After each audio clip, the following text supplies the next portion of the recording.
Today I'm going to give you some tips to stop you catching unwanted strings with your fretting hand. Stick around.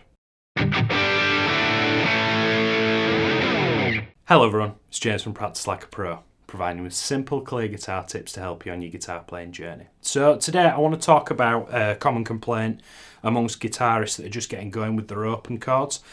They seem to really struggle with just pressing the one note of a chord without catching the string below or above it. I've got 5 tips for you in this video, let's get into it. So my first and probably the most obvious one is to use the tips of your fingers. So let's use a C chord as an example. What I want is you to use the very tip of your finger.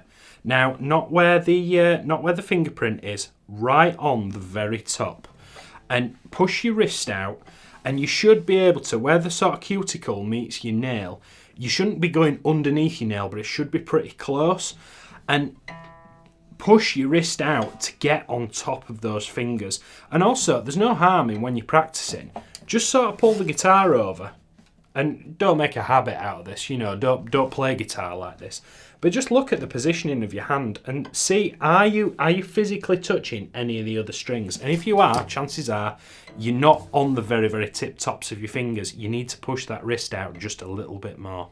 My second tip is to keep the nails short on your fretting hand. Now, if your nails are too long, it'll start to compromise where the tip of your finger is and whether you can actually physically press the string with it. So make sure to keep those short. Another great tip that I do with my students in my one-to-one lessons, which involves a pencil. Now, you can use a pen, you can use whatever, it doesn't really matter. But you should have a little gap between your palms, sort of where the fingers meet your knuckles. You should have a little gap between there and the bottom of the neck on your guitar. Now, I should be able, if you're, say, fretting a C chord, we'll stick with C today. If you're fretting a C chord, I should be able to get this pencil, and there should be a little gap underneath here. What you don't want is you don't want to be holding the neck like a cricket bat or a baseball bat or whatever. You should have that little gap underneath your palm, because what that does is it gives you leverage to be able to push that wrist out. Because I can guarantee if you're struggling to get on the tips of your fingers, you're not pushing that wrist out far enough. So for my next tip, you're saying, James, I can't physically push my wrist out anymore. Well, have a look at the position of your thumb on the back of the neck. Now, I don't know if you can see that. Like, let's say C. I am over just a little bit, but also you got to remember I've played guitar for a long time and I don't even think about it anymore. But if I bring the thumb down, can you see it in my wrist?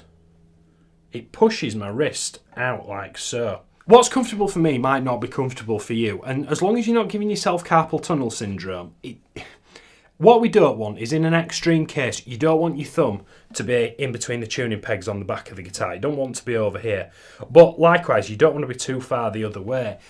It's really finding what's comfortable for you, and really experiment by moving that thumb around. What's it like if it's right above my first finger, my second finger, my third finger? What about if I'm over the convex over this side of the neck? What does it feel like? If I'm under the convex, what does it feel like? What position does my wrist put in, and could I stay there for a long time? Now, try not to overanalyze it, but just kind of take note. Where's comfy and where gives you that leverage to be able to push your wrist out? My fifth and final tip is to drop your shoulder on your fretting hand. Now, a lot of people, when they're struggling like with a C or a G, they're really tense and they sort of arch over. You know, this can sort of spill out into just general posture of playing guitar. But if you're you've got the guitar like this way a little bit so you can see what's going on, you're kind of arching over and you're really tense. Well, not only do you look like Smeagol, you need to just relax, because remember, we're trying to sort of, it's not a... Believe it or not, playing guitar is not supposed to aggravate you. It's just the beginning stages are a little bit testing to your patience. But I'm going to modify this, not just your shoulder, but your whole body. Like, sit up straight, drop your shoulders.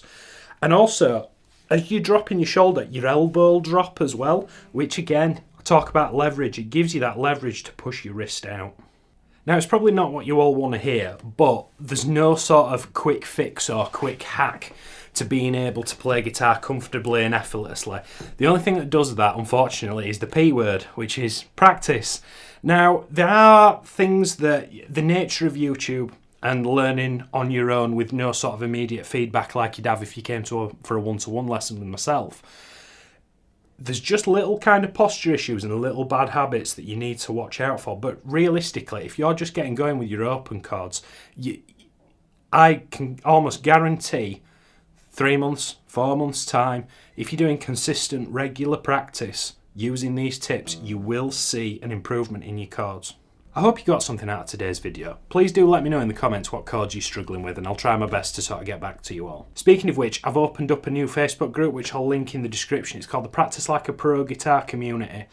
And that's where all my song lessons and things, you can find chord sheets and tabs and things like that for lessons. Please do consider joining and saying hello. That's the best place. If you've got to ask me a question, that's the best place to go. If you like what we do at Practice Like a Pro, please do consider subscribing. We upload multiple guitar lessons a week. And if you'd like to learn something else, please have a look at some of those other videos. Until I see you next time, thank you very much. Keep practicing like a pro. Cheers.